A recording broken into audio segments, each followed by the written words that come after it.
আপনাদের সকলকে শুরুতেই জানাচ্ছি আমার প্রাণ ঢালা শুভেচ্ছা ও ভালোবাসা। আপনারা হয়তো আমার শিরোনাম, আজকের লাইভের শিরোনাম দেখে কিছুটা চমকে গেছেন, কারণ লাইভের শিরোনাম দিয়েছি আমি কোরআন ও বাইবেলের আলোকে ঈসা ইবনে জিব্রাইলের জন্ম প্রক্রিয়া। কেন আমি ঈসা ইবনে জিব্রাইল বললাম সেটা নিয়ে আজ আপনাদের সামনে চেষ্টা করব কিছুটা ব্যাখ্যা দেওয়ার, এবং সেটা অবশ্যই কোরআন ও বাইবেলের আলোকে। আসুন আমরা কোরআনে আপনারা যাকে ঈসা বলেন, আর ইংরেজিতে যাকে বলে জিসাস, এবং আরবিতে বলে ঈসা, ইংরেজিতে বলে জিসাস, বাংলায় বলে যীশু খ্রিস্ট, ওনার জন্ম প্রক্রিয়া নিয়ে পৃথিবীতে বিতর্কের শেষ নেই, বলতে গেলে অনেক বিতর্ক। তো মুসলমান এবং খ্রিস্টানেরা তার জন্ম প্রক্রিয়া নিয়ে প্রায় একই রকম কথা বলে, ইহুদিরা তার জন্ম প্রক্রিয়া নিয়ে ভিন্ন রকম কথা বলে। অর্থাৎ ইহুদিরা ঈসা ইবনে জিব্রাইলকে, অর্থাৎ ঈসা ইবনে মরিয়ম কোরআনে বলা হয়েছে তাকে, সে ঈসা ইবনে জিব্রাইলকে ইহুদিরা বলেছে জারজ সন্তান। কারণ ইহুদিরা, তৎকালীন সময়ের ইহুদিরা এই অবৈধ মেলামেশা বলতে তারা, অর্থাৎ নারী পুরুষের বিবাহবিহীন মেলামেশাকে তারা বলতো অবৈধ মেলামেশা, এবং অবৈধ মেলামেশার মাধ্যমে যে সন্তান হয় তাকে তারা জারজ সন্তানই বলতো।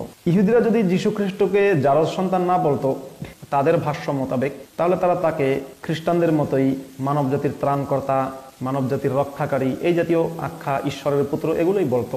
মুসলমানরা এখানে সবচেয়ে সুবিধাজনক অবস্থানে আছে। তারা যীশু খ্রিস্টের যে জন্মের যে বৃত্তান্ত বা যে বিবরণ বাইবেলের নতুন অধ্যায় বা কি বলে নতুন নিয়মে বলা হয়েছে, বাইবেলের নতুন নিয়মে যীশু খ্রিস্টের সম্পর্কে যা যা বলা হয়েছে জন্ম প্রক্রিয়া সম্পর্কে, সেটাকে মুসলমানরা সমর্থন করেছে। এবং কোরআনও ঠিক হুবহু সেই কথাগুলো কপি করে কোরআনের সূরা আলে ইমরান, সূরা মারিয়াম, সূরা মাইদা, এই সূরাগুলোতে কপি করেছে। তো আসুন শুরু হয়ে যাক। সূরা আলে ইমরানে ঈসা ইবনে জিব্রাইল সম্পর্কে কি বলা হয়েছে। সূরা আলে ইমরানে আলোচনাটা শুরু হয়েছে। সূরা আলে ইমরান কোরআনের 3 নম্বর সূরা। এই সূরার আয়াত নাম্বার 33, আয়াত নাম্বার 33 থেকে শুরু হয়েছে ঈসা ইবনে জিব্রাইল এবং তার মায়ের আলোচনা। আসুন কি বলা হচ্ছে। বলা হচ্ছে, ইন্নাল্লাহা আসতাফা আদামা ওয়া নূহা ওয়া আলা ইব্রাহিম ওয়া আলা ইমরান আলাল আলামিন যুররিয়াতাম বা'দুহা মিন বা'দ والله سميع عليم إذ قالت امرأة عمران رب إني نذرت لك ما في بطني محررا فتقبل مني إنك أنت السميع العليم।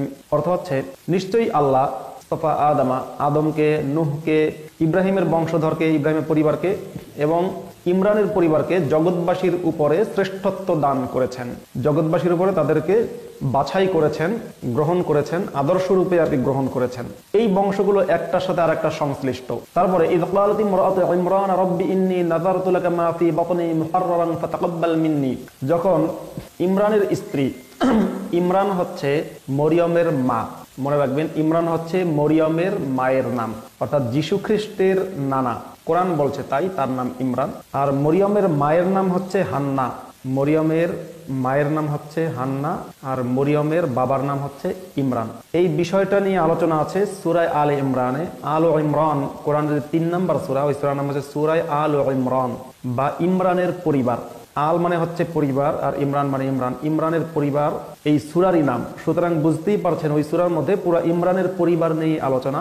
এবং ইমরান হচ্ছে, আমি আগেই বলেছি, মরিয়মের বাবা, আর হান্না হচ্ছে মরিয়মের মা। মরিয়মের বাবার নাম যে ইমরান সেটা আমরা পেয়েছি কোরআনে, কিন্তু মরিয়মের মায়ের নাম যে হান্না, মরিয়মের মায়ের নাম কোথাও বলা হয়নি। মরিয়মের মায়ের নাম কোথাও বলা হয়নি, এর কারণটা নিয়ে একটা মজার ঘটনা আছে। তাবলিগের একজন মুরব্বীর কাছে কাকরাইলে আমি গেছিলাম, কয়েক বছর আগের ঘটনা। তো তাবলিগের একজন মুরব্বী, উনি বয়ান করছিলেন কাকরাইল মসজিদে। উনি বলছিলেন যে আল্লাহ রব্বুল আলামিন পর্দার ব্যাপারে এত এত বেশি, মানে মেয়েদের পর্দার বিষয়ে এত বেশি আল্লাহ যত্নবান, যে আল্লাহ ইমরান, মরিয়মের, হযরতে মরিয়ম আলাইহিস সালামের বাবার নাম যে ইমরান সেটা কোরআনে উল্লেখ করেছেন, কিন্তু মরিয়ম আলাইহিস সালামের মার নাম কি সেটা কোরআনে উল্লেখই করেননি। কারণ মেয়েদের নাম যত কম বলতে পারা যায় ততই মেয়েদের পর্দা রক্ষা হয়। আল্লাহ তাআলা সেই মেসেজ দিতে চেয়েছেন পবিত্র কোরআনে। এই কথাটা তাবলিগের মধ্যে শুনলাম, আপনারা হয়তো হাসবেন। তো এই যে আয়াতটা সূরা আলে ইমরানের, ইয ক্বালাত ইমরাতু ইমরান, যখন ইমরানের স্ত্রী বলল, রব্বি, হে আমার রব, ইন্নী নাযারতু লাকা মা ফি বাতনি মুহাররারান ফাতাকাব্বাল মিন্নি, আমার পেটের মধ্যে যে সন্তান আছে সেই সন্তানকে আমি তোমার ঘরের জন্য উৎসর্গ করলাম, মানে তোমার ধর্মের জন্য, তোমার ধর্মের জন্য আমি উৎসর্গ করলাম, তুমি এটা আমার কাছ থেকে কবুল করো। ইন্নাকা আনতাস সামিউল আলিম, হে আমার রব নিশ্চয়ই তুমি সর্বশ্রোতা এবং সর্বজ্ঞানী। এই বিষয়ে যারা বই লিখেছে তারা লিখেছেন, তাফসীরকাররা অনেকেই লিখেছেন, পরবর্তী যুগের তাফসীরকাররা অবশ্য, যে ইমরানের স্ত্রী হচ্ছে হান্না, মরিয়মের মা ছিল হজরতে নবী জাকারিয়া আলাইহিস সালাম নামে একজন নবী ছিলেন, সেই নবীর শালী। আবারও বললাম, মরিয়মের মা হচ্ছে নবী জাকারিয়া আলাইহিস সালামের শালী, এবং নবী জাকারিয়া হচ্ছে মরিয়মের দুলাভাই, এবং মরিয়মের দুলাভাই না, মানে মরিয়মের খালু আর মরিয়মের মায়ের দুলাভাই। তো মরিয়মের মা গিয়েছিল জাকারিয়ার কাছে নাসেরাত শহরে, নাসেরাত থেকে বাইতুল মুকাদ্দাসে গিয়েছিল। যাওয়ার পরে যেহেতু জাকারিয়া একই সাথে নবী প্লাস তার দুলাভাইয়ের বাড়িতে বেড়াতে গেছে, সেখানে দেখেছে যে উপাসনালয় বা গির্জার মধ্যে অনেক মানুষ ইবাদতবন্দি করে, অনেক বাচ্চারা ইবাদতবন্দি করে, এবং তারা খুবই ধর্মপ্রাণ। ওটা দেখে মরিয়মের মায়ের মধ্যে আগ্রহ জন্মেছে যে আমারও যদি একটা ছেলে হইতো, খেয়াল রাখবেন তার কিন্তু ইচ্ছা ছিল ছেলে হওয়ার, যদি একটা ছেলে হতো তাকে আমি ধর্মের জন্য উৎসর্গ করে দিতাম, এই মন্দিরের জন্য বা গির্জার জন্য। তখন মরিয়মের মা গর্ভবতী হয়ে যায়। হওয়ার পরে সে তখন এই কথাটা আল্লাহকে বলে যে ইন্নী নাযারতু লাকা মা ফি বাতনি মুহাররারান ফাতাকাব্বাল মিন্নি। আচ্ছা, আমি একটা কমেন্টের প্রতি, সাধারণত কমেন্টের জবাব দিতে চেয়েছিলাম না, কিন্তু দেখুন একটা কমেন্ট বলা হচ্ছে তোমাকে এখন জোর করে অনেক কিছুই করাচ্ছে, মানে সম্ভবত সে বোঝাতে চাচ্ছে আমাকে যে জোর করে এই কথাগুলো বের করা হচ্ছে। কি জানে এই কথা সে কিভাবে বলে? আমি তো কোরআনের তর্জমা করছি ভাই, আমি তো কোরআনের তর্জমা করছি। তার মানে কোরআনের তর্জমা কি কেউ আমাকে জোর করে করাচ্ছে? তর্জমায় ভুল করছি আমি? প্লিজ তর্জমায় ভুল করলে ধরিয়ে দেবেন, কোরআনের আয়াতের অর্থে যদি ভুল করি ধরিয়ে দেবেন, দেখি আপনাদের কতটুকু যোগ্যতা। তো যাই হোক, মরিয়মের মা বলেছিল যে আমার পেটে যে সন্তান আছে সেটাকে আমি উৎসর্গ করলাম ঈশ্বরের, আল্লাহর জন্য। আল্লাহর কাছে সে বলছে ইন্নাকা আনতাস সামিউল আলিম, আল্লাহর কাছে খুব প্রার্থনা করেছে আল্লাহ তুমি আমার এই কথা প্রার্থনা শোনো। ফালাম্মা ওয়াদাআতহা ক্বালাত রাব্বি ইন্নী ওয়াদাতুহা উনসা, যখন সন্তানটাকে সে প্রসব করলো, সন্তান হয়েছে, তার মনে মনে ইচ্ছা ছিল যে ছেলে হবে, কিন্তু দেখলো মেয়ে। আল্লাহকে বলল ইন্নী ওয়াদাতুহা উনসা, আল্লাহ এ তো মেয়ে মানুষ, আমি তো মেয়ে সন্তান জন্ম দিলাম। আল্লাহ তখন মাঝখানে একটা জুমলাই মুতারাদা বা একটা মাঝে একটা কোরআনের আয়াত বলছি আমি, একটা আয়াত বলছেন ওয়াল্লাহু আ'লামু বিমা ওয়াদাআত, যে আল্লাহ তো জানে সে কি জন্ম দিয়েছে। মানে সে যে বলছে আল্লাহ আমি তো মেয়ে জন্ম দিলাম, তা আল্লাহ বলছে যে আমি জানি তুমি কি জন্ম দিয়েছো। ওয়ালাইসা যাকারু কাল উনসা, ছেলে সন্তান মেয়ে সন্তানের মতো নয়। ওয়া ইন্নী সাম্মাইতুহা মারইয়ামা ওয়া ইন্নী উঈযুহা বিকা ওয়া যুররিয়াতাহা মিনাশ শাইতানির রাজিম। তখন মরিয়মের মা বলল যে আমি তার নাম রাখলাম মরিয়ম, এবং আমি তাকে এবং তার যে বংশধর, পরবর্তী বংশধর, তাদেরকে বিতাড়িত শয়তানের কাছ থেকে আমি আল্লাহকে বলছি, আল্লাহ তোমার কাছে আমি আশ্রয় চাচ্ছি। অর্থাৎ এই আমার যে সন্তান হয়েছে এর নাম রেখেছি মরিয়ম এবং তার পরবর্তী বংশধররা যেন কোনো সময় শয়তানের পাল্লায় না পড়ে, এই দোয়াটা করেছে মরিয়মের মা। আল্লাহ কি বলছে? ফাতাকাব্বালাহা রাব্বুহা বিকাবুলিন হাসানিন ওয়া আমবাতাহা নাবাতান হাসানান ওয়া কাফফালাহা জাকারিয়া। সূরা আলে ইমরানের আয়াত নাম্বার 37, সূরা আলে ইমরানের আয়াত নাম্বার 37 আল্লাহ বলছে, আল্লাহ তাআলা মরিয়মের কথা কবুল করেছেন, উত্তম রূপে কবুল করেছেন, এবং উত্তম রূপে উত্তম প্রতিদান দান করেছেন, উত্তম ভাবে তাকে আম্বাতাহা নাবাতান হাসানান, উত্তম ফসল দান করেছেন। ওয়াকাফালাহা জাকারিয়া, এবং জাকারিয়াকে দিলেন তার জিম্মাদারি বা দায়িত্ব। কার দায়িত্ব? মরিয়মের। ঘটনা হচ্ছে যে যখন মরিয়মের জন্ম হইল, জন্ম হওয়ার পরে কিছুদিন পরে কোনো দুর্বল হাদিসে পাওয়া যায় যে কিছুদিন পরে, কয়েক বছর হওয়ার পরে মরিয়মের বাবা মারা যায়। তখন মরিয়মের দেখাশোনার দায়িত্বে কে থাকবে? যেহেতু বাবা নাই, কে দায়িত্ব নিতে পারে? পুরুষদের মধ্য থেকে। তখন পুরুষদের মধ্য থেকে জাকারিয়া বলল যে যেহেতু আমার শালীর মেয়ে, তাহলে তাকে আমি দায়িত্ব নেই। কিন্তু জাকারিয়ার অনুসারী যারা ছিল, জাকারিয়া অনুসারী যারা ছিল, তারা বলল যে না, আমাদেরকে দেন। প্রত্যেকে বললো আমি দায়িত্ব নিতে যাই। তখন জাকারিয়া বলল ঠিক আছে, আমরা লটারি ধরি, লটারিকে প্রত্যেকে একটা করে কলম নাও, কলম নিয়ে পানির মধ্যে, প্রবাহমান পানি বা খাল এরকম কোনো কিছুর মধ্যে ওটা ফেলতে হবে। ফেললে যার কলমটা ভেসে থাকবে সেই এটা দায়িত্ব পাবে, বুঝতে হবে আল্লাহর পক্ষ থেকে ওটা সিদ্ধান্ত, আর যার কলমটা ডুবে যাবে সে দায়িত্ব পাবে না। তখন হলো জাকারিয়া তাকে নিল, তখন প্রত্যেকে কলম ছাড়লে জাকারিয়ার কলমটা ভেসে থাকলো, বাকিদের কলম ডুবে গেল। ডুবে যাওয়ার পর এটাও আছে কিন্তু সূরা আলে ইমরানে, ওমা কুনতা লাদাইহিম ইয ইউলকুনা আকলামাহুম আইয়ুহুম ইয়াকফুলু মারইয়াম। সূরা আলে ইমরানে আল্লাহ বলছেন মুহাম্মদকে যে হে নবী, তুমি তাদের পাশে ছিলে না, সেখানে ছিলে না যখন তারা তাদের কলমকে ফেলেছিল, এই জন্য যে কে মরিয়মের দায়িত্ব নেবে। ওমা কুনতা লাদাইহিম ইয ইয়াখতাসিমুন, তুমি সেখানে ছিলে না যখন তারা তর্ক ঝগড়া করছিল, মানে প্রত্যেকে মরিয়মের দায়িত্ব নিতে চেয়েছিল। তাহলে দায়িত্বটা নিতে চেয়েছে কে? জাকারিয়া। প্রশ্ন হচ্ছে যে যেহেতু এখানে দুইটা বর্ণনা আছে, একটা বর্ণনা পাওয়া যায় মরিয়মের বাবা জীবিত ছিল, একটা বর্ণনা পাওয়া যায় জীবিত ছিল না। যদি জীবিত থেকে থাকে তাহলে জাকারিয়ার দরকারটা কি দায়িত্ব নেই? আর যদি জীবিত নাও থাকে, জাকারিয়া দায়িত্ব নিয়েছে, ওকে জাকারিয়া, তাহলে মা থাকতে কেন খালু পুরো দায়িত্বটা নিয়েছে? কাফফালাহা মানে হচ্ছে পুরোপুরি দায়িত্ব নিয়ে নেওয়া। এর একটা উত্তর হতে পারে জাকারিয়া তাকে ছোটকাল থেকে দিন ধর্ম, যেহেতু জাকারিয়া নবী এবং তার খালু দিন ধর্ম শেখানোর জন্য দায়িত্ব নিয়েছে পরিপূর্ণভাবে। এবার দায়িত্ব নেওয়ার পরে মরিয়ম ছিল কোথায়? আপনারা দেখবেন মসজিদের মেহরাব থাকে। মেহরাব বলা হয় যে জায়গাটায় ইমাম সাহেব দাঁড়ায়। মসজিদের মেহরাব বলা হয় যে জায়গাটায় ইমাম সাহেব দাঁড়িয়ে নামাজ পড়ে, সেটাকে বলা হয় মেহরাব। একটু সামনের দিকে বাড়ানো একটা বাড়তি জায়গা থাকে। আর যেখানে দাঁড়িয়ে ইমাম সাহেব শুক্রবার যে চেয়ারের মতো যে আসনের উপর বসে বয়ান করে বা ভাষণ দেয়, সেটাকে বলা হয় মেম্বার। এই পার্থক্যটা আপনাদের জানা দরকার। মেহরাব হচ্ছে ইমাম সাহেব যেখানে দাঁড়িয়ে নামাজ পড়ে, পুরো জায়গাটা হচ্ছে মেহরাব। আর ওই জায়গার মধ্যে যে চেয়ারের মতো বা যে আসন থাকে যেখানে ইমাম সাহেব বসে বক্তব্য দেয়, তার নাম হচ্ছে মেম্বার। এই হচ্ছে মেম্বার এবং মেহরাবের পার্থক্য। তা মেহরাবের পাশেই একটা ঘরে থাকতো হচ্ছে মরিয়ম, এবং মেহরাবের পাশে যে ঘরে থাকতো, এটার প্রমাণ হচ্ছে তৎকালীন সময়ে মুহাম্মদের সময়ও মসজিদের মেহরাবের পাশে বা উপাসনালয়ে এর মেহরাবের সাথেই মানে ইমাম সাহেব বা হুজুরের ঘর থাকতো। যেমন আমরা যদি দেখি মুহাম্মদের ঘর ছিল, মুহাম্মদ যেখানে দাঁড়িয়ে নামাজ পড়তো ঠিক তার পাশে, অর্থাৎ দরজা খুলে ওই ঘরে ঢুকতো আর ওখান থেকে বের হয়ে সরাসরি মেহরাবে আসতো। আবারও বলছি, মসজিদের মেহরাবের মধ্যে মুহাম্মদ তার ঘর থেকে সোজা ঢুকে যেত, মাঝে ঢোকার পথ ছিল। জাকারিয়ার ক্ষেত্রেও তাই। জাকারিয়া মসজিদে গিয়ে নামাজ পড়াইতো, মসজিদ বলে গির্জা আর কি তৎকালীন সময়। জাকারিয়া গির্জায় গিয়ে নামাজ পড়াইতো বা উপাসনা করতো। যে মেহরাবটা বা সামনের যে অংশটা ছিল তার ঠিক সাথেই ছিল মরিয়মের ঘর। এটাই হচ্ছে আশ্চর্যের বিষয়। অর্থাৎ জাকারিয়ার সাথে মরিয়মের অবাধ যাতায়াত ছিল। ওকে, তো قال يا مريم كلما دخل عليها زكريا المحراب وجد عندها رزقا। জাকারিয়া যখনই মরিয়মের কাছে প্রবেশ করত, আপনারা সম্ভব হলে সূরা আলে ইমরানের আয়াত নাম্বার 33 থেকে নিয়ে আয়াত নাম্বার 59, আয়াত নাম্বার 33 থেকে নিয়ে আয়াত নাম্বার 59 পড়বেন, তাহলে এই আয়াতগুলো পেয়ে যাবেন।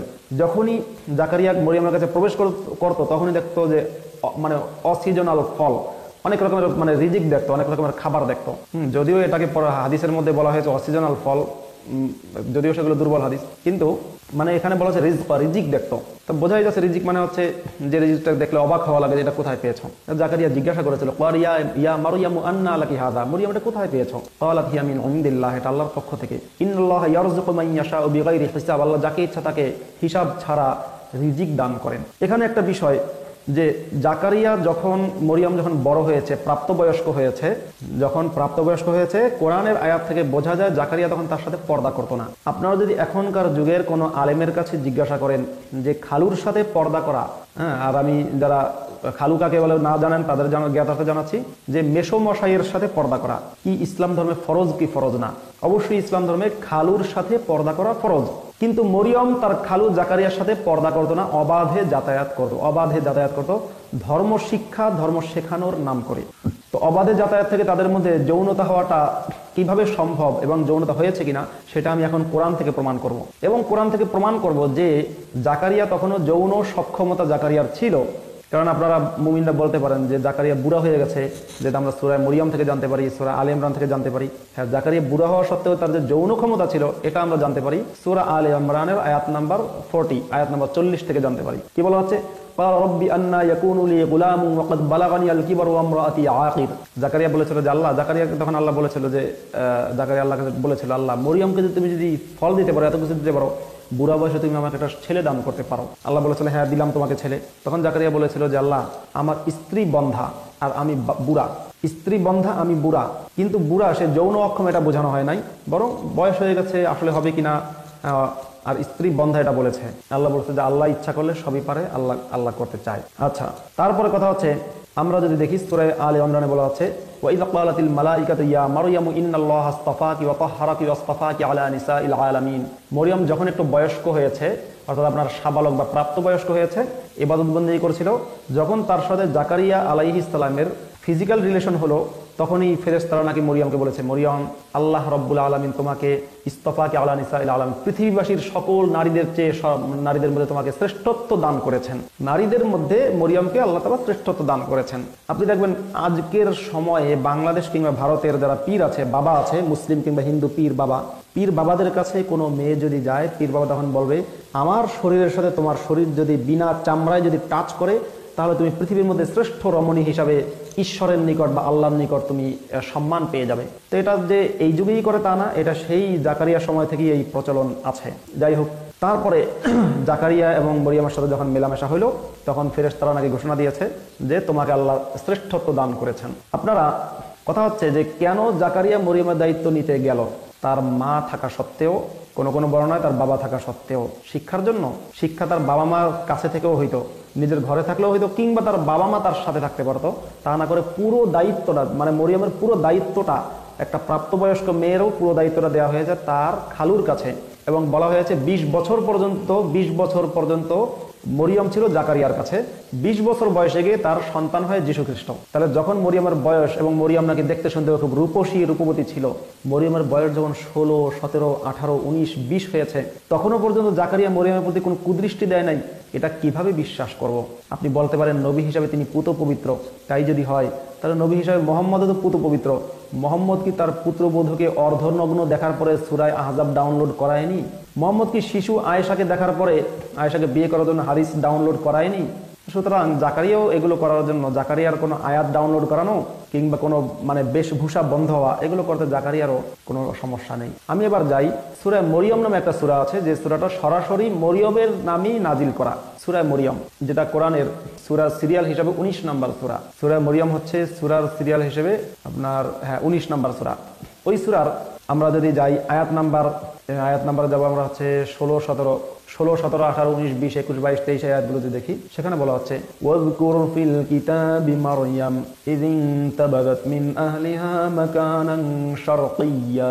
বলা হচ্ছে, নবীকে বলছে আল্লাহ যে হে নবী, আপনি কিতাবের মধ্যে, মানে কোরআনের মধ্যে মরিয়মের আলোচনা করুন, যখন মরিয়ম তার পরিবার থেকে একটা দূরবর্তী স্থানে গিয়ে আশ্রয় নিল।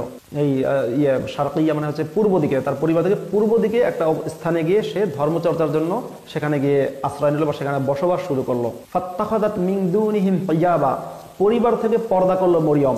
প্রশ্ন হচ্ছে যে মরিয়ম তার পরিবার থেকে, অর্থাৎ তার মায়ের কাছ থেকে পর্দা করা শুরু করেছে। খেয়াল করবেন, মিন আহলিহা, আহলিহা মানে পরিবার। তাহলে মরিয়ম অতিরিক্ত ইবাদত বন্দেগী করার জন্য পর্দা করা শুরু করেছে কার কাছ থেকে? তার পরিবার বলতে তার মায়ের কাছ থেকে। আর যদি বাবা জীবিত থাকে তখন তাহলে বাবার কাছ থেকে।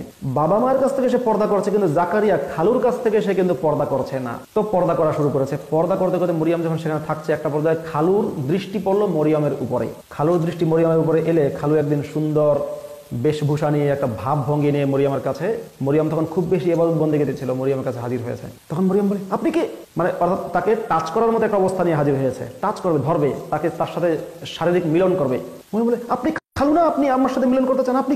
হ্যাঁ, আল্লাহ আল্লাহ বাঁচাও। তখন জাকারিয়া বলল যে মরিয়ম, আমি আল্লাহর ফেরেশতা, আমি জিব্রাইল, আমি এই আকৃতি ধারণ করেছি, মানুষের আকৃতি। আমি বলছি, এটার প্রমাণস্বরূপ কোরআন আয়াত বলছে, একটু অপেক্ষা করুন। মানুষের আকৃতি ধারণ করেছি। তখন বলে, খালু কেন? বলে, খালু না, আমি জিব্রাইল ফেরেশতা, মানুষের আকৃতি ধারণ করেছি। কেন? আমি তোমাকে একটা সন্তান দিতে চাই। তো আমার মনে হয় যে সম্ভবত তাদের সাথে আগে থেকেই ফিজিক্যাল রিলেশন, অথবা এই হয়তো সূচনা ফিজিক্যাল রিলেশনের। আমি তোমাকে একটা সুন্দর সন্তান দিতে চাই, বরকতের সন্তান, পবিত্র সন্তান। মরিয়ম বলল, বলেন কি? এর আগে তো কেউ আমাকে টাচ করে নাই। বলে, এই যে আমি এখন তোমাকে জাস্ট একটু ছুঁয়ে দিলেই তোমার সন্তান হবে, আল্লাহ, এটা আল্লাহর পক্ষ থেকে দেওয়া। বাস দুজনের মধ্যে সরাসরি হয়ে গেল, সন্তান হয়ে গেল। তার মানে জিব্রাইল হচ্ছে জাকারিয়া, আর জাকারিয়া হচ্ছে সেখানে সেই আল্লাহ, যে আল্লাহর মাধ্যমে যীশু খ্রিস্টের জন্ম। আসুন, আমার কথার সপক্ষে আমি কোরআন থেকে প্রমাণ দেই। কোরআন থেকে প্রমাণ পাবেন, আর বাইবেল থেকেও প্রমাণ করবো, একটু অপেক্ষা করবেন আশা করি। তো আমরা একটু আগে জানতে পেরেছি মরিয়ম জাকারিয়ার কাছ থেকে পর্দা করেনি, এবং কোরআন আয়াত তাই বলে। কিন্তু মরিয়ম যে তার পরিবারের কাছ থেকে পর্দা করেছে, এমনকি তার মায়ের কাছ থেকেও যে পর্দা করেছে, এটা আমরা পাচ্ছি সূরা মরিয়মের আয়াত নাম্বার 16 এবং আয়াত নাম্বার 17 থেকে।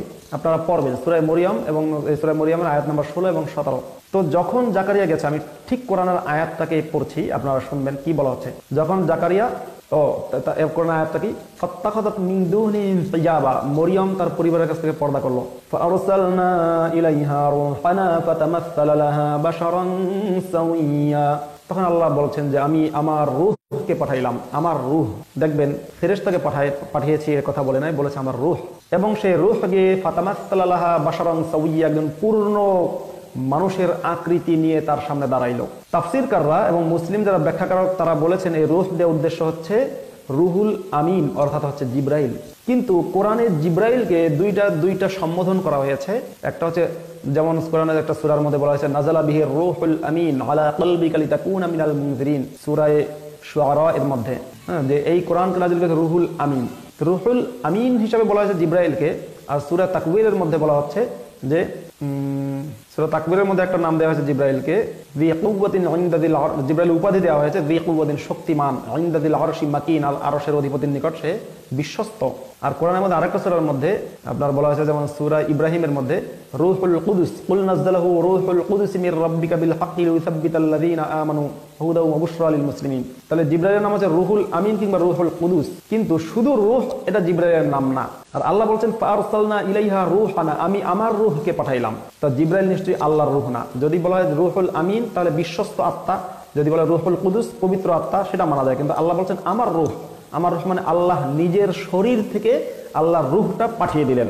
কিরে ভাই, আমি আরবি তরজমা করলাম, অবাক হচ্ছেন আপনারা? ফাআরসালনা, আমরা পাঠালাম। আর যেহেতু আল্লাহ সবসময় বহুবচন দিয়ে বলে আমরা পাঠালাম, ইলাইহা মরিয়মের নিকট, রূহানা আমাদের রূহকে পাঠাইলাম, মানে আল্লাহ নিজের শরীর থেকে রূহ বের করে পাঠিয়ে দিলেন। সেই রূহ গিয়ে ফাতামাসসালা লাহা বাশারান সাওয়িয়া, একজন পরিপূর্ণ পুরুষের আকৃতি ধারণ করে মরিয়মের সামনে দাঁড়াইলো। মরিয়ম ভয় পেয়ে গেল। সূরা মরিয়মের আয়াত নাম্বার 18, قالت إني أعوذ بالرحمن منك إن كنت تقيا। মরিয়ম বলল যে আমি আল্লাহর কাছে আশ্রয় চাচ্ছি যদি তুমি আল্লাহকে ভয় করে থাকো। মানে মরিয়ম ভয়, সাধারণত একটা মেয়ে যদি হঠাৎ করে কাউকে ধর্ষণ করার বা সেক্স করার মতো উপগত হতে দেখে তখন সে ভয় পাবে, তখন সে পাবে চিৎকার করবে বা কিছু করবে। মরিয়ম যেহেতু ধার্মিক মানুষ তখন সে আল্লাহর কথাই বলছে যে আল্লাহর কাছে আশ্রয় চাচ্ছি। এবার সবচেয়ে জটিল প্রমাণটা, সবচেয়ে শক্তিশালী প্রমাণটা আপনাদেরকে দেব। কি বলা হচ্ছে? ক্বালা ইন্নামা আনা রাসূলু রাব্বিক। সেই ব্যক্তি বলল, মানে যে রূহ তার সামনে দাঁড়িয়েছে, মরিয়মের সামনে যে দাঁড়িয়েছে, মরিয়ম মনে করেছে ওই লোকটা তাকে ধর্ষণ করতে চাচ্ছে। এবং কোরআনের আয়াতের এই যে ব্যাখ্যাটা আছে, তর্জমা আছে, যেটা আপনার 18 নম্বর আয়াত সূরা মরিয়মের, এই আয়াতের আপনি যদি তাফসীর দেখেন তাহলে দেখবেন সকল তাফসীরকারগণ একমত যে ওই লোকটা মরিয়মের সাথে সেক্স করতে চেয়েছে। এটা মরিয়ম ধারণা করেছে, স্বাভাবিক ধারণা, এটা ধারণা করেছে। তো ধারণা যখন করেছে তখন সেই লোকটা মরিয়মকে কি বলছে? সেই লোকটা বলছে, অর্থাৎ যদি সেটা জিব্রাইল হয় তাহলে জিব্রাইল কি বলছে? ক্বালা ইন্নামা আনা রাসূলু রাব্বিক, আমি তোমার রবের পক্ষ থেকে একজন দূত। রাসূল দিয়ে উদ্দেশ্য হচ্ছে, রাসূল দিয়ে যেমন নবী বোঝায় তেমন ফেরেশতাও বোঝায়। কোরআনে বলা হচ্ছে ওটা ছিল ফেরেশতা, রাসূল রাব্বিক ফেরেশতা। এখন যদি সেটা নবী হয় তাহলে তো সেই নবী হচ্ছে কে? জাকারিয়া। কারণ সরাসরি কিন্তু বলা হয় নাই যে ইন্নামা আনা মালাকু রাব্বিক, আমি তোমার রবের ফেরেশতা। কারণ মালাক শব্দের অর্থ ডাইরেক্ট ফেরেশতা, অন্য কোনো অর্থ হয় না। কিন্তু রাসূল শব্দের অর্থ ফেরেশতাও হয়, রাসূলও হয়।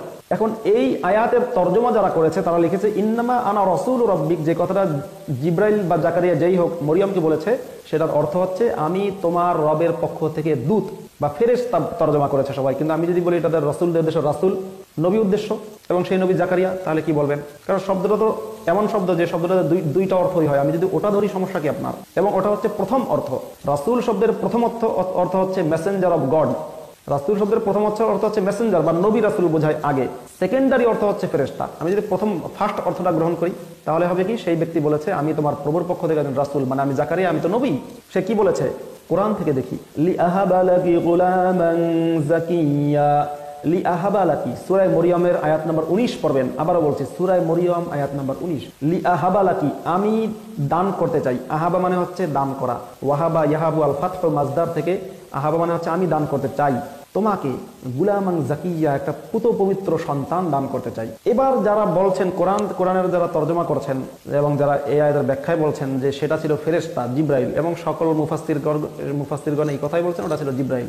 আচ্ছা, জিব্রাইল যদি মরিয়মের কাছে আসে, আসার পরে যদি বলে মরিয়ম আমাকে আল্লাহ পাঠিয়েছেন, আল্লাহ তোমাকে একটা সন্তান দান করতে চান, তাহলে আয়াতটা এরকম হইতো যে লিয়া হাবাল্লাহু লাকি গুলামান জাকিয়া, আল্লাহ তোমাকে একটা পুত পবিত্র সন্তান দিতে চান। কারণ জিব্রাইল তো অলরেডি একটা দূত। কিন্তু সেখানে জিব্রাইল তা বলেনি, এখানে কিন্তু কোরআন রচয়িতা ধরা খেয়েছে, বরং বলেছে লি আহাবা লাকি, আমি দিতে চাই। কোরআন এবং বাইবেল এখানেই ধরা খেয়ে গেছে। বাইবেলে কি আছে সেটা আমি পরে বলছি। আমি দিতে চাই, এবং শব্দটা কিন্তু বহুবচন না।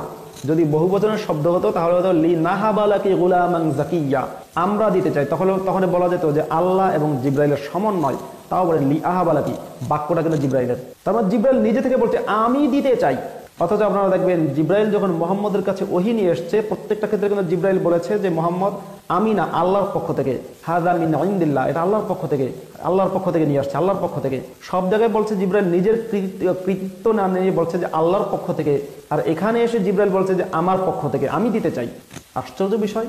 স্বাভাবিকভাবে তো একটু একটু একটু ভাবুন এবং ভাবা প্র্যাকটিস করুন যে স্বাভাবিকভাবে বোঝার কথা মুসলমানদের যে ব্যাখ্যাগুলো দিচ্ছে তাফসীরকাররা, যীশু খ্রিস্টের মায়ের চরিত্রকে আপনার ধর্মের মানদণ্ডে সঠিক প্রমাণ করার জন্য, আমি বলছি মানবতার মানদণ্ডে নয়, ধর্মের মানদণ্ডে এটাকে প্রমাণ করার জন্য যে অপচেষ্টা বাইবেল এবং কোরআন করেছে সেটাকে আমি খণ্ডন করছি। কারণ জিব্রাইল সেখানে বলছে যে আমি দিতে চাই। সেই জিব্রাইল যদি নবী জাকারিয়া হয়ে থাকে তাহলে জাকারিয়া সেখানে কিন্তু আল্লাহর নামটাও নিচ্ছে না, জাকারিয়া বলছে আমি দিতে চাই তোমাকে একটা পুত পবিত্র বাচ্চা। অর্থাৎ বলা যায় জাকারিয়া মরিয়মকে বলেছে মরিয়ম আমি তোমার খালু হই না, আমি আসলে আল্লাহর পক্ষ থেকেই আসছি, আমি জিব্রাইল, তোমার সাথে আমার শরীরের সাথে তোমার শরীরে টাচ করে, এই টাচের মাধ্যমে আল্লাহ তাআলা তোমাকে একটা পুত পবিত্র সন্তান দান করবেন। অর্থাৎ মরিয়মের সাথে ঘনিষ্ঠ হওয়ার জন্য বা মরিয়মের সাথে মানে সহবাস করার জন্য এটা তার একটা কৌশল। সে যদি সত্যি ধরলাম ঈশ্বর কেউ আছে, যদি ধরলাম কথার কথা, এবং সে যদি সত্যি ঈশ্বরের দূত হতো তাহলে সে বলতো যে ঈশ্বর তোমাকে দিতে চাচ্ছেন, তা না করে আমি দিতে যাচ্ছি, কথাটার মানে কি? বোঝা গেল সে নিজের পক্ষ থেকে তার সাথে সেক্স করার জন্যই কথাটা বলেছে। মরিয়ম কি বললো?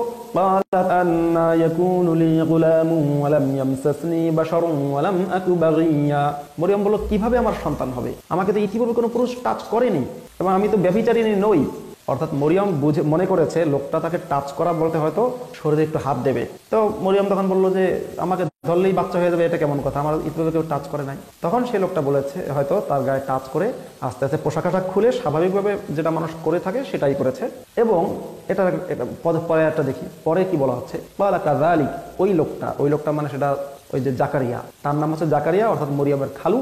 সে নিজেকে বলেছে যে আমি জিব্রাইল, নিজেকে জিব্রাইল দাবি করে যে লোকটা মরিয়মের সাথে সেক্স করতে চেয়েছে অর্থাৎ তার খালু, সে বলছে যে তথই বচ, তথাস্থ, বা এরকম কিছু, কাযালিক, এরকমই তো, খুব স্বাভাবিক বিষয়। এটা হুয়া আলাইয়া হাইয়িনুন, এটা আমার জন্য খুব সহজ।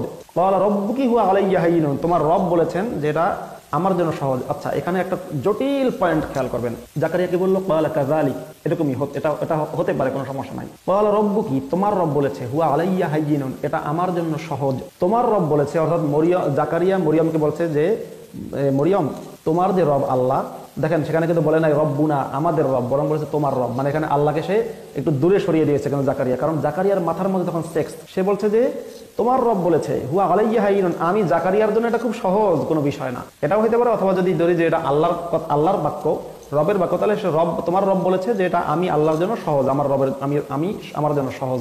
শব্দটা কিন্তু আলাইয়া, আমার জন্য, তোমার রব বলেছে এটা আমার জন্য সহজ। সে আমার আল্লাহ হইতে পারে, সে আমার শব্দটার ব্যাখ্যা জাকারিয়া হতে পারে, যেটাই হোক। ওয়ালিনাজআলাহু আয়াতাল লিন্নাস, এতক্ষণ পর্যন্ত কিন্তু মানে সিঙ্গুলার ছিল, এবার হয়ে গেল প্লুরাল। এতক্ষণ পর্যন্ত ছিল আমি তোমাকে সন্তান দান করতে চাই, জাকারিয়া বলছে আমি তোমাকে দান করতে চাই, জাকারিয়া তথা ব্যাখ্যাকাররা বলছে জিব্রাইল আমি দিতে চাই, আল্লাহ না। এরপর বলছে আমার জন্য সহজ, এরপরে বলছে না, সাথে আল্লাহকেও যুক্ত করেছে। ওয়ালিনাজআলাহু আয়াতাল লিন্নাসি, আমরা এটাকে মানব জাতির জন্য একটা দৃষ্টান্ত বানাতে চাই। ওয়া রাহমাতাম মিন্না, এবং আল্লাহর পক্ষ থেকে একটা রহমত। ওয়া কানা আমরাম মাকদিয়্যা, এবার যখন মরিয়ম একটু আমতা করেছিল যে না হয় না, খালু আপনি আমার খালু, আপনি আমার গায়ে হাত দিতে পারবেন না, তখন জাকারিয়া বলল মরিয়ম আল্লাহর পক্ষ থেকে নেওয়া সিদ্ধান্ত, ওয়াকানা আমরাম মাকদিয়্যা, এটা আল্লাহর পক্ষ থেকে সিদ্ধান্ত নেওয়া হয়ে গেছে, এটা হবেই। ঠিক যেমন সূরা আহজাবের যদি আপনি 37 নম্বর আয়াত পড়েন, সূরা আহজাবের শুরু থেকে নিয়ে শেষ পর্যন্ত, বিশেষ করে আয়াত নাম্বার 62 পর্যন্ত যদি আপনি পড়েন, আরো যদি আমি স্পেসিফিকেশন করি, আরো যদি স্পেসিফিক করি, তাহলে সূরা আহজাবের হচ্ছে আপনার 37 থেকে নিয়ে 62 নম্বর আয়াত পর্যন্ত যদি আপনি পড়েন, তাহলে আপনি পেয়ে যাবেন ঠিক একই ঘটনা কিন্তু মোহাম্মদ ঘটিয়েছিল। মোহাম্মদ যখন জয়নবকে উলঙ্গ অবস্থায় দেখেছিল, অর্ধলঙ্গ অবস্থায়, তখন জয়নবকে মোহাম্মদ বিয়ের প্রস্তাব দিয়েছে। ইতিপূর্বে জয়নবকে তালাক দিয়েছে জায়েদ, তখন জয়নব বলেছিল যে শ্বশুর, তাকে আব্বা ডাকছে শ্বশুর হিসেবে, তো জয়নব বলেছে আমি একটু ইস্তেখারা করে জানাই। মোহাম্মদ কিন্তু ইস্তেখারা পর্যন্ত ধৈর্য ধরতে পারেনি, সে তখন কি করলো, আল্লাহকে দিয়ে বললো যে জাওয়াজ না কাহা, আমি আল্লাহ স্বয়ং বিয়ে দিয়ে দিলাম। কিসের ইস্তেখারা, কিসের পরামর্শ, কিসের সময় নেয়া, কোনো সময় নেওয়া নাই, নো সময় ক্ষেপণ, এক্ষুনি বিয়ে করো, আমি বিয়ে দিয়ে দিলাম। যখনই বিয়ে করে ফেলেছে সাথে সাথে এবার ধরে যত তাড়াতাড়ি দরকার জয়নবকে বিছানা নিয়ে গেছে মোহাম্মদ। ঠিক সেরকম যেহেতু সব নবীদের ক্যারেক্টারই একই রকম, অতএব সেই নবীদের ক্যারেক্টারের মতোই জাকারিয়াও একই কথা বলেছে মরিয়মকে বলেছে, মরিয়ম সিদ্ধান্ত আল্লাহর পক্ষ থেকে হয়ে গেছে, এখন তোমার সাথে আমার ফিজিক্যাল হতে হবে। মরিয়ম দেখলো যে হায়ের কথা, যে খালুর কথা মতো একদিন ধর্ম পালন করেছি, সেই খালুকে আল্লাহ সিদ্ধান্ত দিয়েছেন, ওকে খালু আসেন।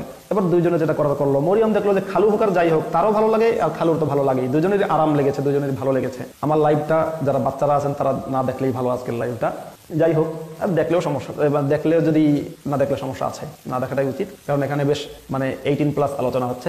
তো দুজনেরই আরাম লাগছে, দুজনেই যা হওয়ার পরে ফাহাবালাতহু ফান্তাবাদাত বিহি মাকানান কাসিয়্যা, আয়াত নাম্বার 20। এরপরে মরিয়ম ওই বাচ্চাকে গর্ভে ধারণ করলো, বাচ্চা হলো। ফান্তাবাদাত বিহি মাকানান কাসিয়্যা, বাচ্চাকে নিয়ে মরিয়ম দূরবর্তী একটা জায়গায় চলে গেল, মানে যেখানে ছিল লোকালয়ের কাছাকাছি সেখান থেকে আরো দূরে চলে গেল।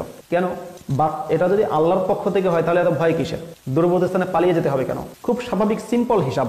আজকের সমাজে যখন দেখবেন, মানে রক্ষণশীল সমাজে, আমি বলছি রক্ষণশীল সমাজ বাংলাদেশে, যখন দেখবেন যে কোনো নারী পুরুষ তাদের মধ্যে ফিজিক্যাল রিলেশন হয়, আমি বলছি বাংলাদেশের প্রেক্ষাপটে, এরপরে দেখা যায় মেয়েটা প্রেগন্যান্ট হয়ে যায় বিয়ের আগেই, ওই মেয়েটা কি হয়, সমাজ থেকে সবার থেকে একটু আড়ালে থাকে না, মানুষের সাথে মেলামেশা কমিয়ে দেয় যাতে করে মানুষ বুঝতে না পারে, এবার গোপনে গোপনে একটা জায়গায় লুকিয়ে থাকে।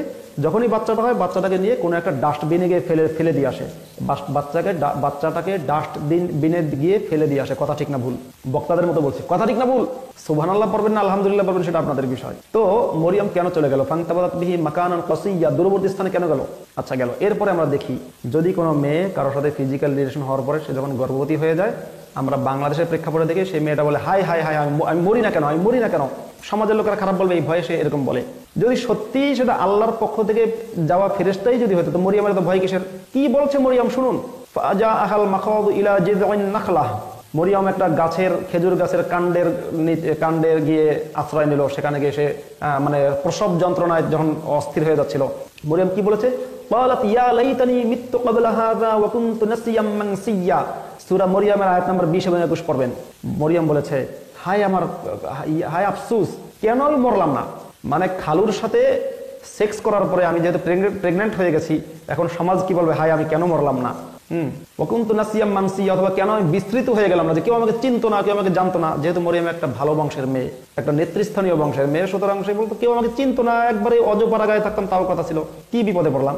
তখন ফানাদাহা মিন তাহতিহা, দেখুন সে মরিয়ম আছে কোথায়? ইলা জিযইন নাখলাহ, একটা খেজুর গাছের গোড়ায় আছে, একটা খেজুর গাছের গোড়ায় হেলান দিয়ে বসে আছে। ফানাদাহা মিন তাহতিহা, বলা হচ্ছে তখন মরিয়মকে ডাকলো, তার নিচের থেকে ডাকলো। ফানাদাহা মিন খালফিহা হইতে পারো, পিছন থেকে ডাকতে হতে পারতো আয়াতটা, মিন ফাওকিহা হতে পারতো, উপর থেকে ডেকেছে, অথবা মিন আমামিহা হতে পারতো, সামনে থেকে ডেকেছে।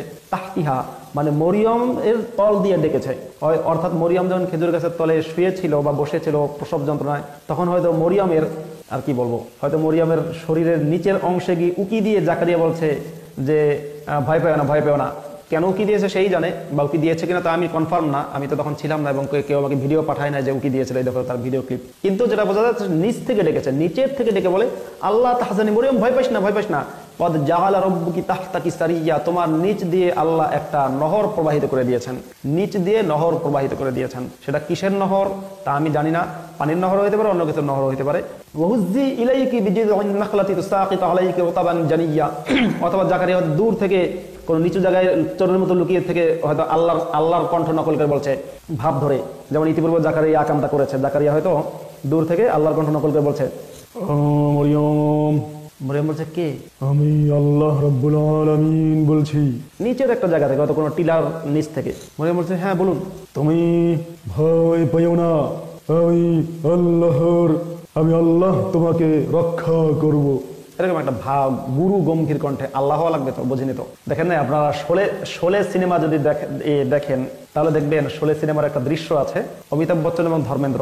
তো ধর্মেন্দ্র গিয়ে মন্দিরে গিয়ে মানে মনে মনে একটা মেয়েকে কামনা করে। এবার অমিতাভ বচ্চন পেছন থেকে গিয়ে মন্দিরের যে ঠাকুর আছে, দেবতা আছে বা দেবী আছে, দেবীর পেছন থেকে গিয়ে বলে, হে আমি ভগবান বলছি তোর মনোবাসনা পূরণ হবে না, এই ধরনের একটা সাউন্ড করে। তো ধর্মেন্দ্র মনে করে হ্যাঁ হ্যাঁ তাইলে তো এটা তো ভগবানের কথা, এই ধরনের একটা দৃশ্য আছে। তো ভগবানের কণ্ঠ করতে গেলে একটু গুরু মানে জলদ গম্ভীর কণ্ঠে বলতে হয়, হয়তো জাকারিয়া সেভাবেই বলেছে। এবার যদি ধরি যে সত্যি যদি ঈশ্বরের দূত হতো, তাহলে মরিয়মের এত ভয়, এত পেরেশানি, এত মৃত্যুর কথা, এত সুইসাইডের চিন্তা, অ্যাটেম্প টু সুইসাইড করার চিন্তা মাথায় আসতো না, এবং এত বেশি আপনার মানে কি বলে সমাজের অন্য 10 জন মেয়েদের যে অবস্থা হয় তাই হতো না, বরং সে জোরের সাথে বলতো কিসের ভয়, এটা আল্লাহর সন্তান। কিন্তু তা হয় নাই। মরিয়মকে তখন আল্লাহ বলল যে মরিয়ম ফাকুলি ওয়াশরাবি ওয়াকরি আইনা ফাইম্মা তারাইন্না মিনাল বাশারি আহাদান ফাকুলি ইন্নী নাযারতু লিররহমানি সাওমান ফালান কালিমাল ইয়াওমা ইনসিয়া ফারাবি কামা তাহমিলু। আচ্ছা, সেখানে মরিয়মকে বলেছে যে সালাসাত আইয়াম, না আপনার কি জানো ফনাদা আল্লাহ ফাকুলি ওয়াশরাবি ওয়াকরি আইনা ফাইম্মা তারাইন্না মিনাল বাশারি আহাদান ফাকুলি ইন্নী নাযারতু লিররহমানি সাওমান। আচ্ছা, মরিয়মকে তখন নিষেধ করা হয়েছে, আল্লাহ নিষেধ করেছে তুমি কোনো কথা বলবা না। যখন তুমি বাচ্চাটাকে নিয়ে সমাজে যাও তখন তুমি কোনো কথা বলবে না, কথাটা তুমি চুপ থাকো। কারণ সমাজে যখন মরিয়ম যাবে, যখন কথা বলবে, জিজ্ঞাসা করবে, তখন মরিয়মের মুখ ফসকে হয়তো কিছু বেরিয়ে যেতে পারে, তাই না? মুখ ফসকে তো বেরিয়ে যেতে পারে। তখন মরিয়মের এই ঘটনা মরিয়মের মা যখন জেনেছে, মরিয়মের খালু যে নবী জাকারিয়া যখন জেনেছে, তখন সমাজের যে লোকলজ্জার ভয়ে তারা তখন ঐক্যবদ্ধ হয়েছে যে আমরা এটাকে আল্লাহর সন্তান হিসেবে চালিয়ে দেব। মরিয়ম গেল তার বাড়িতে, ইতিপূর্বে বাচ্চা হয়ে গেল। বাচ্চা হওয়ার পরে বা বাচ্চা হয়তো খেজুর গাছের নিচেই হয়েছে, বাচ্চাটাকে নিয়ে মরিয়ম বাড়িতে গেছে, যখন যাওয়ার পরে তখন সমাজের লোকেরা আসছে, এই মরিয়ম কি করলি।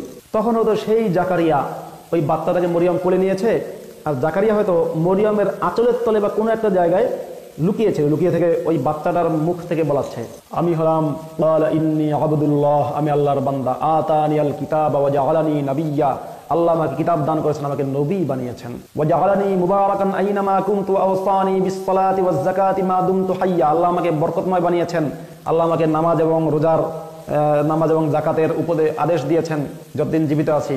এরপরে সে এটাও বলেছে ওয়া বাররাম বিওয়ালিদাতি ওয়া লাম ইয়াজআলনি জাব্বারান শাকিয়্যা, আমার মা হচ্ছে পুত পবিত্র, আমি জারজ এবং আমি হতভাগা নই। তাহলে এই কথাগুলো বলেছে নাকি যীশু খ্রিস্ট মায়ের কোলে থাকা অবস্থায়। আসলে আমরা বুঝতে পারি সেই যে যীশু খ্রিস্ট বলে না, সেটা ওই জাকারিয়াই কৌশল করে বলেছে। সমাজের লোকদের মধ্যে তখন 2টা শ্রেণী হয়েছে। একটা শ্রেণী বলছে না এটা ভণ্ডামি, এই বাচ্চা কথা বলে নাই, এ বাচ্চা জারজ, সেটাই হচ্ছে ইহুদিরা, যারা ইহুদি রয়ে গেছে। আরেকটা শ্রেণী যারা অন্ধভক্তি ছিল। আপনি খেয়াল করবেন অন্ধভক্তির কারণে মানুষ যেটা দেখে আরেক রকম। যেমন খুব সহজ বিষয়, সাইদিকে চাঁদে দেখা গেছে, এটা যারা অন্ধভক্তির কাছে তার কারণে তারা চাঁদে দেখেছে। দেওয়ানবাগীর পীরকে তার মুরিদরা লক্ষাধিক মুরিদ, লক্ষ মুরিদ বাংলাদেশের দেওয়ানবাগী পীরকে এখনো চাঁদে দেখে, কারণ সে অন্ধভক্ত। এবং সকল মুরিদরা বলে হুজুর আমরা চাঁদের মধ্যে হুজুরের চেহারা দেখতে পাই। এই 2018 সালেও যদি বাংলাদেশের দেওয়ানবাগীর পীরে লক্ষ মুরিদরা তাদের চাঁদে দেখলে তাদের হুজুরের চেহারা যদি দেখতে পারে, তাহলে আজকে থেকে 2000 বছর আগে, 2000 বছরেরও অধিককাল আগে বা 2000 বছর আগে ওই সময়ে জন্মগ্রহণ করা যীশু খ্রিস্টকে, তখনকার মানুষ আরো বেশি কুসংস্কার ছিল। তখন কোলে সন্তান, পিছন থেকে একটা লোক বলছে আমি আল্লাহ, আমি আল্লাহর পক্ষ থেকে বলছি, এই সন্তান কথা বললে অবিশ্বাস করার মতো মানে অবিশ্বাস করার কারণ তো ছিল না। তখনকার লোক তো বিশ্বাস করাই স্বাভাবিক। একদল বিশ্বাস করেছে, যারা বিশ্বাস করেছে তাদেরকে বোঝানো হয়েছে এটা হচ্ছে আল্লাহর সন্তান, কারণ আল্লাহ স্বয়ং কুমারী মরিয়মের গর্ভের মধ্যে এই সন্তান দান করেছেন। কুমারী মরিয়মের গর্ভে আল্লাহ এই সন্তান দান করেছেন। কিন্তু আসলে যে এটা মরিয়মের সাথে তার খালুর শারীরিক মিলনের ফসল, সেই কথাটা বেমালুম লুকিয়ে গেছে কোরআন এবং বাইবেল। তারপরে কথা হচ্ছে মরিয়মকে নাকি আল্লাহ তাআলা স্বয়ং আদেশ দিয়েছেন, মরিয়ম এটা করো, মরিয়ম গাছের তলে তুমি ওই খেজুর গাছের ডাল ধরো, তোমার নিচ দিয়ে আমি নদী প্রবাহিত করছি, সেখান থেকে পানি খাও। মরিয়ম তো নবী না, কোনো মেয়েই তো নবী না। আল্লাহ এত মরিয়মের জন্য এত লালায়িত কেন? আল্লাহ মরিয়মের সাথে এত বেশি কথা আল্লাহ কেন বলেন? আল্লাহ তো এত বেশি কথা অন্য কারোর সাথে বলেননি। ঘটনাটা কি? ডাল মে কুচ কালা হে। আমরা এবার কোরআনের মধ্যে অন্য যে আয়াতগুলো আছে সে আয়াতগুলো দেখে নিই। কোরআনের মরিয়মের জন্ম প্রক্রিয়া সম্পর্কে কোরআনের যে কথাগুলো পুরোটাই বাইবেল থেকে হাওলাত করা, সেটা আমি আপনাদেরকে এখন জানাবো। আশা করি আপনারা জানতে পারবেন। বাইবেল থেকে যে হাওলাত করা সেটা আপনারা বুঝবেন। একটা বিষয় আবার কোরআন এবং বাইবেল দ্বিমত পোষণ করেছে, সেটা হচ্ছে যীশু খ্রিস্টকে যে হত্যা করা হয়েছে, এটা কোরআন অস্বীকার করেছে না, যীশু খ্রিস্টকে হত্যা করা হয়নি। তাকে সুব্বিহালাহুম, তার চেহারাকে মানে তার মতো চেহারা আরেকজনকে বানিয়ে দেওয়া হয়েছে, তাকে হত্যা করেছে। যীশু খ্রিস্টকে আল্লাহ তুলে নিয়েছেন। বাররাফাআহুল্লাহু ইলাইহি ওয়া কানাল্লাহু আজিজান হাকিমা, সূরা নিসা 4 নম্বর সূরার আয়াত নাম্বার হচ্ছে 157। তো আল্লাহ তাকে তুলে নিয়েছেন এটা বলা হচ্ছে। এবার আসুন, আমার সামনে বাইবেল আছে, আমার সামনে বাইবেল খোলা আছে, আমি একটু বাইবেল থেকে দেখি কোরআনের যে বর্ণনাগুলো দিয়েছে এটা কি কোরআনের মোহাম্মদের নিজস্ব কোনো জ্ঞান নাকি পুরোটাই আপনার ইনজিল থেকে তথা বাইবেলের নতুন নিয়ম থেকে কপি করা, সেটা দেখে নেই। প্রথমেই আমি যাচ্ছি বাইবেলের লুক অধ্যায়, লুকে যাচ্ছি, চলুন যাই। আমি লুক বের করে সরাসরি লুকটা পড়ব। আচ্ছা, বাইবেলের লুক, এটা হচ্ছে chapter number 1 verse number 31, verse number 34, verse number 35, 36, 37। কি বলা হচ্ছে যে মরিয়মকে আল্লাহ বলছেন, ভার্স নাম্বার যদি আমি দাঁড়ান আরেকটু আগে থেকেই যাই, আমি আরেকটু আগে থেকে যাই, আপনার 27 থেকে যাই না 26 থেকে যাই। পরে 6ষ্ঠ মাসে গ্যাব্রিয়েল দূত, মনে রাখবেন গ্যাব্রিয়েল হচ্ছে জিব্রাইলের, বাইবেলে বলা হয়েছে গ্যাব্রিয়েল আর আরবিতে কোরআনে বলা হয়েছে জিব্রাইল। গ্যাব্রিয়েল যে জিব্রাইল সেই 6ষ্ঠ মাসে গ্যাব্রিয়েল দূত ঈশ্বরের নিকট হইতে গালিল দেশের নাসরাত নামক নগরে একটি কুমারীর নিকট প্রেরিত হইলেন। তিনি দাউদ কুলের যোসেফ নামক পুরুষের প্রতি বাগদত্তা হইয়াছিলেন, সেই কুমারীর নাম মরিয়ম। দূত গৃহ মধ্যে তাহার কাছে আসিয়া কহিলেন, ওই মহানুগৃহীতে মঙ্গল হোক, প্রভু তোমার সহবর্তী। মানে ওই যে কোরআনে যেরকম সূরা আলে ইমরানে দেখেন ফেরেশতা বলল মরিয়মকে, মরিয়ম আল্লাহ তোমাকে জগৎবাসীর মধ্যে শ্রেষ্ঠ নারী হিসেবে গ্রহণ করেছেন। এখানে যে জিবরাইল ফেরেশতা এসে বলল যে আল্লাহ তোমাকে নৈকট্যশীল হিসেবে বা নিকটবর্তী হিসেবে আল্লাহ তোমাকে গ্রহণ করেছেন। কিন্তু তিনি সেই বাক্যে অতিশয় উদ্বিগ্ন হইলেন আর মনে মনে আন্দোলন করিতে লাগিলেন, এ কেমন মঙ্গলবাদ। দূত তাহাকে কহিলেন, মরিয়ম ভয় করিও না, কেননা তুমি ঈশ্বরের নিকটে অনুগ্রহ পাইয়াছ। আর দেখো, তুমি গর্ভবতী হইয়া পুত্র প্রসব করিবে ও তাহার নাম যিশু রাখিবে। তিনি মহান হইবেন আর তাহাকে পরাৎপরের পুত্র বলা যাইবে। আর প্রভু ঈশ্বর তাহার পিতা দাউদের সিংহাসন তাহাকে দিবেন। কি বুঝলেন? কোরআনের কথা বাইবেলের কথা যথেষ্ট মিল আছে। এবার আমি যাব হচ্ছে মথিতে কি বলা হয়েছে আশা করি আপনাদেরকে আমি জানাতে পারবো। মথির অধ্যায় আপনার চ্যাপ্টার নাম্বার 1 ভার্স নাম্বার 20 এবং 21। মথিতে যেটা বলা হয়েছে তা হচ্ছে আর আচ্ছা, তিনি এই সকল ভাবিতেছেন এমন সময় দেখো প্রভুর এক দূত স্বপ্নে তাহাকে দর্শন দিয়ে কহিলেন, যোসেফ দাউদ সন্তান, তোমার স্ত্রী মরিয়মকে গ্রহণ করিতে ভয় করিও না, কেননা তাহার গর্ভে যাহা জন্মিয়াছে তাহা পবিত্র আত্মা হইতে হইয়াছে। আর তিনি পুত্র প্রসব করিবেন এবং তুমি তাহার নাম যিশু বা ত্রাণকর্তা রাখিবে। যিশু মানে হচ্ছে ত্রাণকর্তা, কারণ তিনি আপন প্রজাদিগকে তাহাদের পাপ হইতে ত্রাণ করিবেন। তিনি তাহার আপন প্রজাদিগকে তাহাদের পাপ হইতে ত্রাণ করিবেন, মানে পাপ হইতে বাঁচাবে। অর্থাৎ এখানে যেটা বলা হচ্ছে মরিয়মের একটা সাথে একজনের বিবাহ ঠিক হয়েছিল, তার নাম হচ্ছে জোসেফ। জোসেফকে বলেছে, ঈশ্বর বলেছে তুমি স্বপ্নের মধ্যে তুমি এই মরিয়মকে গ্রহণ করতে ভয় করো না। মরিয়ম তুমি মনে করেছো মরিয়ম অন্য কারোর সাথে ফিজিক্যাল রিলেশন করেছে, কিন্তু না, এটা স্বয়ং আল্লাহর পক্ষ থেকে দেয়া। তোমার স্ত্রী এখনো কুমারী আছে। তখনও কিন্তু জোসেফের সাথে মরিয়মের বিয়ে হয়নি। আমরা এবার যাব রোমিওতে, বাইবেলের রোমিওতে। রোমিও হচ্ছে আপনার চ্যাপ্টার নাম্বার 5 আয়াত এবং ভার্স নাম্বার হচ্ছে 12। Chapter number 5 verse number 12। অতএব যেমন এক মনুষ্য দ্বারা পাপ ও পাপ দ্বারা মৃত্যু জগতে প্রবেশ করিল, আর এই প্রকারের মৃত্যু সমুদায় মানুষের কাছে উপস্থিত হইল, কেননা সকলেই পাপ করিল। এটা অবশ্য এখানে মনে হয় খুব একটা প্রাসঙ্গিক না, তবু এখানে একটা প্রশ্ন আসে। এখানে যেটা বলা হচ্ছে যে আদম যখন পাপ করলো, আদম পাপ করার কারণে আদম পাপ করার কারণে সকল মানবজাতি যেন পাপ করলো, এটা নাকি ঈশ্বরের বিচার। বাইবেলে তাই বলা হয়েছে, আদম পাপ করেছে সেটা নাকি সকল মানবজাতির জন্যই প্রযোজ্য, এবং সেই মানবজাতির পাপ থেকে মুক্ত করানোর জন্য বাইবেলের তিমথিও আপনার চ্যাপ্টার নাম্বার 2 ভার্স নাম্বার 5 এবং 6 সেখানে বলা হয়েছে যে এই মানুষকে পাপ থেকে মুক্ত করানোর জন্যই যীশু খ্রিস্টকে যীশু খ্রিস্টকে বলি দিতে হয়েছে। ঈশ্বর যীশুকে বলি দিয়ে এই পাপ মুক্ত করলেন। ঈশ্বরের মাথায় যে গন্ডগোল আছে এটা বাইবেল পড়লে খুব সহজেই বোঝা যায়। কোরআন পড়লে তো বোঝা যায়, বাইবেল পড়লেও বোঝা যায়। এবং বাইবেল পড়লে যেটা আপনারা দেখবেন, কোরআনে যীশু খ্রিস্টের যে বর্ণনাগুলো আছে এবং যীশু খ্রিস্টের জন্মের যে বর্ণনাগুলো বাইবেলের সাথে এই বর্ণনাগুলোর প্রায় 90% মিলে যায়। মোহাম্মদ যাতে পুরোপুরি না মিলে সেজন্য একটু ব্যতিক্রম কিছু রাখার চেষ্টা করেছে, কিন্তু ব্যতিক্রম রাখতে গিয়ে মোহাম্মদ বাইবেলের চেয়েও বেশি আপনার এলোমেলো করে ফেলেছে বা হজবরল করে ফেলেছে, লেজে গোবর অবস্থা করে ফেলেছে। কারণ মোহাম্মদের লেজে গোবর অবস্থা থেকে সবচেয়ে মজা পাচ্ছি এটা যে পুরোপুরিভাবে প্রমাণিত হয়ে যায় যে আসলে কোরআনের ভাষ্যগুলো থেকে বোঝা যায় যে আসলে জিব্রাইল আসেনি, এসছে হচ্ছে জাকারিয়া। আর জিব্রাইল তো কেউ নেই। প্রথমত আপনি যদি ধর্মে অবিশ্বাসী হন তাহলে জিব্রাইলকেই বিশ্বাস করবেন না, এসছে জাকারিয়া। আর জাকারিয়া এসে আমি ঈশ্বরের প্রতিনিধি, আমি তোমার সাথে ফিজিক্যাল হতে চাই, এই কথাগুলো বলেছে। এবং সে ইনিয়ে বিনিয়ে অন্যান্য পীরদের মতোই কোনো না কোনোভাবে মরিয়মের উপর উপগত হওয়ার চেষ্টা করেছে, এবং সে উপগত হয়েছে, এবং সেই উপগত হওয়ার কারণেই মরিয়ম প্রেগন্যান্ট হয়ে যায়। আর সেই বাচ্চাকে অলৌকিক বাচ্চারূপে জাকারিয়ার যেহেতু সমাজে একটা প্রভাব ছিল, নবী ছিল, সুতরাং ওই প্রভাবের কারণে সেটাকে ঈশ্বরের সন্তান করে একটা কাহিনী প্রচলন করানো সম্ভব হলো। যেই প্রচলিত কাহিনীটা 2000 বছর পর্যন্ত এখনও টিকে আছে এবং পৃথিবীর কোটি কোটি মানুষ এটাকে বিশ্বাস করে, যা খুবই হাস্যকর। এবং কোরআন এবং বাইবেল উভয়টাই একথার সাক্ষ্য দিচ্ছে, উভয়টাই কোরআনও একথা সাক্ষ্য দিচ্ছে, বাইবেলের কথা সাক্ষ্য দিচ্ছে। এবং ভার্সগুলো থেকে এটাই বোঝা যাচ্ছে যে মরিয়ম ঈসা ইবনে জাকারিয়ার পুত্র ঈসা ইবনে মরিয়ম না, মরিয়মের পুত্র, হ্যাঁ মরিয়মের পুত্র, ঠিক আছে, কিন্তু কোরআনে যে শুধুমাত্র ঈসা ইবনে মরিয়ম বলা হয়েছে এটা না, বরং ঈসা ইবনে জাকারিয়া ও মরিয়ম, ঈসা ইবনে মরিয়ম ও জাকারিয়া, মরিয়ম এবং জাকারিয়া দুইজনের সম্মিলিত সন্তান হচ্ছে ঈসা বা যীশু খ্রিস্ট। আশা করি আমার কথাগুলো আপনারা বুঝতে পেরেছেন। যদি বুঝতে পারেন এবং যদি মনে হয় কথাগুলো যুক্তিসঙ্গত, তবে আমি বলবো যে ভিডিওটা শেয়ার দেবেন। এবং যারা আমার এই লাইভটা যদি কেউ কপি করে ইউটিউবে ছাড়েন, সেটার পারমিশন আমি দিয়েছি, ছাড়তে পারেন। তবে শিরোনাম আমি যা দিয়েছি ঠিক সেরকম শিরোনাম দেবেন, অন্য শিরোনামে ছাড়বেন না, তাতে খুঁজতে কষ্ট হয়। ভালো থাকবেন, সবার জন্য শুভকামনা। আচ্ছা, আমি দেখি কাউকে যুক্ত করা যায় কিনা। খুব বেশি না, আমি চেষ্টা করবো 1জন বা 2জনকে যুক্ত করতে।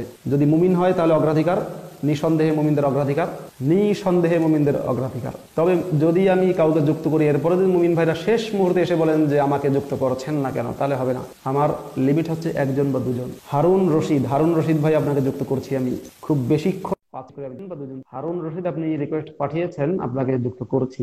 আব্দুল হামিদ কমেন্ট করেছেন, খালু জাকারিয়া মরিয়মের সাথে আকাম করে তাকে গর্ভবতী করেছিল। দেখুন, এখনো পর্যন্ত আমরা দেখি বাংলাদেশে যদিও সেটা বলতে পর্যন্ত আমার খুব কষ্ট হচ্ছে, আপন ভাই কর্তৃক কিংবা বাবা কর্তৃকও মেয়ে ধর্ষিতা হয়, রেপ হয়, এরকম যে অর্থাৎ কাছাকাছি থাকলে সেক্ষেত্রে একজন খালুর কাছে দেয়া হয়েছে মরিয়মের দায়িত্ব। খালু তার সাথে পর্দাও করতো না। মরিয়ম খালুর সাথে ঘনিষ্ঠ হওয়ার জন্য, যেটা কোরআনের সূরা মরিয়মের আয়াত নাম্বার 17-18 থেকে বোঝা যায়, মরিয়ম খালুর সাথে বেশি ঘনিষ্ঠ হওয়ার জন্য তার পরিবার থেকে পর্দা করেছে, যাতে পরিবার এসে বাধা সৃষ্টি করতে না পারে, সেজন্য পরিবার থেকে আলাদা হয়ে সে খালুর সাথে খুব ঘনিষ্ঠ অবস্থায় ছিল, যেটা কোরআনের সূরা মরিয়মের থেকে বোঝা যায়। ভালো থাকবেন, সবার জন্য শুভকামনা। আশা করি না, তাহলে আর আজকে কাউকে যুক্ত করছি না, আর একজনকে যুক্ত করতে চেষ্টা করলাম, হলো না।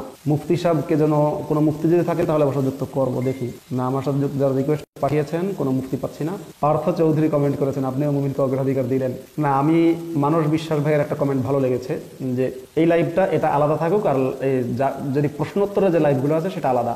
তা প্রশ্নোত্তরের লাইভ আমি দেখি, যদি কালকে আমি ফ্রি থাকি কালকে করব, সেখানে শুধু আপনাদেরকে অ্যাড করব, যারা আজকে অ্যাড হতে চাচ্ছেন।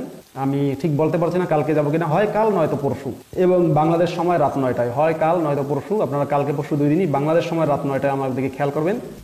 করলে তখন আমি আপনাদের প্রশ্নোত্তর দেওয়ার জন্যই, আপনাদের সাথে যুক্ত করার জন্যই আমি লাইভে যাব। এই লাইভটা যে আলোচনা করেছে ওই আলোচনা পর্যন্ত সীমাবদ্ধ থাকুক, আমি এটাকে দীর্ঘায়িত করতে চাচ্ছি না। ভালো থাকবেন, শুভকামনা, ভালোবাসা রইল। মানবতা মুক্তি পাক, পৃথিবীর সকল বাতিল চিন্তা ভাবনা এবং মানবতার বিধ্বংসী যা কিছু আছে অর্থাৎ ধর্ম, সেগুলো নিপাত যাক, সে আশাবাদ ব্যক্ত করে লাইভটা শেষ করছি।